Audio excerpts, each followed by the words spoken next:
What is good, guys, and welcome to my top 10 most beautiful Android games that you've never played. So these are all titles with 1 million downloads or less, which sounds like a lot, but in the scheme of Android games really isn't. As always, we're saving the best till last, and with that being said, well, let's get started.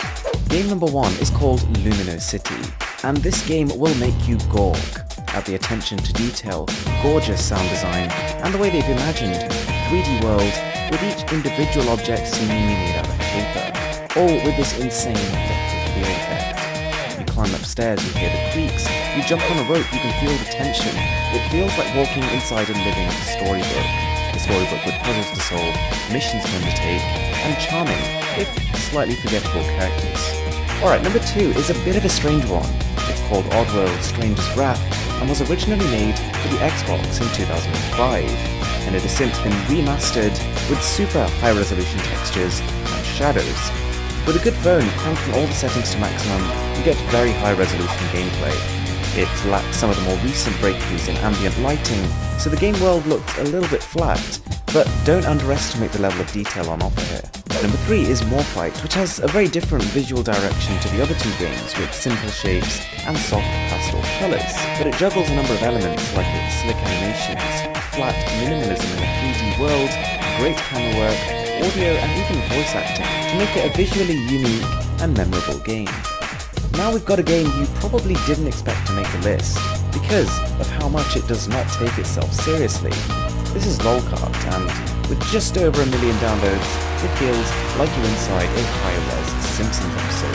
Gameplay-wise, it's nothing special, it's a fun, simple kart racer, but I really like the unique art direction. What we have here is called cell shading. These strong, thick, black lines you're seeing around every object, and it's a rare effect among a mobile phone game, previously seen on full console titles like Borderlands. Alright, number 5 is Lords of the Fallen. A surprisingly good game given it has just 1,000 downloads, which admittedly is due in part to its steep price tag. But this game looks great even on the lowest graphic settings. Enemies are reactive to even the angle of your attacks, so combat has a crunchy, tactile feel to it.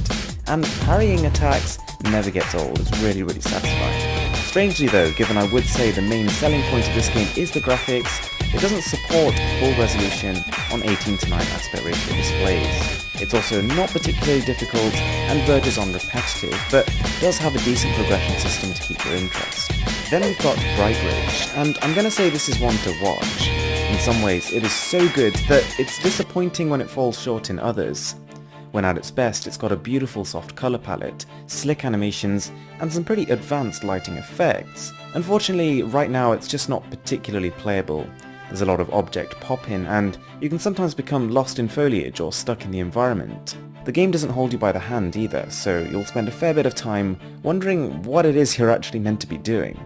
One game that has managed to look, on one hand, very simple, but on the other hand very beautiful, is Ace Academy, which again uses cel-shaded graphics, and this makes individual game objects pop. You've got beautiful blue skies and sunsets to experience, and a booming war-themed soundtrack to spur you on. Comic books are used to flesh out the admittedly fairly bare-bones story, and the gameplay is responsive. Unfortunately, it does have a loot box upgrade system, which means progression slows down quite quickly.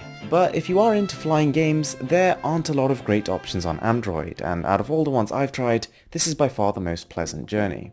Then we've got Opus, which is very much a therapeutic experience. What you really want to do is throw on some headphones and you'll be listening to soft piano music whilst hearing the crunching of footsteps and the gentle chime of bells.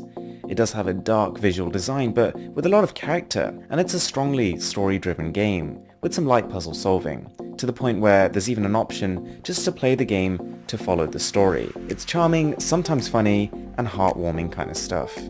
Number 9 is a game you've probably seen before, so I'll only briefly mention it here, but Afterpulse Elite Army is for sure the best looking 3D shooter on the platform. Kinda crazy to think it only has 50,000 downloads, especially considering it is free.